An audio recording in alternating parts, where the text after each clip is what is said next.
Určite si spomínate na troch chalanov, cestovateľov, ktorí brázdia po celom svete na starej lade Vasilovi. Zažívajú adrenalinové dobrodružstvá, o ktorých nám neraz prišli porozprávať. No a títo veľmi šikovní chalani objavili v sebe aj ďalší druh talentu. Okrem teda toho cestovateľsko-adrenalinového talentu napísať pútavú knihu. Samozrejme, nestačí len hodiť na papier zážitky a posunúť ich svojim známym.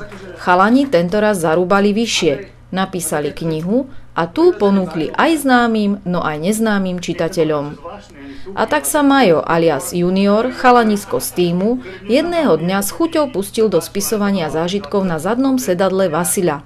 A keďže má úžasnú gramatiku, z pôvodných plánovaných 150 kusov sa vytlačilo 1000 kusov tejto knihy, ktorú môžete nájsť v každom dobrom knihkupiteľstve. Ako inak, krstilo sa pivom Žiguli, ktoré pochádzalo z Ruska a prelievalo sa na knihu cez ťaviu lebku kaméliu, ktorú chalani našli v Turkmenistane. Lebku si chalani strážili ako oko v hlave a na žiadnej colnici ju nepustili z rúk. A tak sa kamélia dostala až do Európy, a teda aj do Žiliny, no a vlastne aj do Kysuckého Nového Mesta.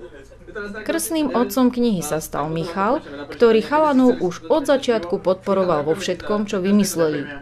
Čo vzhľadom na obrovskú fantáziu týchto troch dobrodruhov určite nebolo ľahké.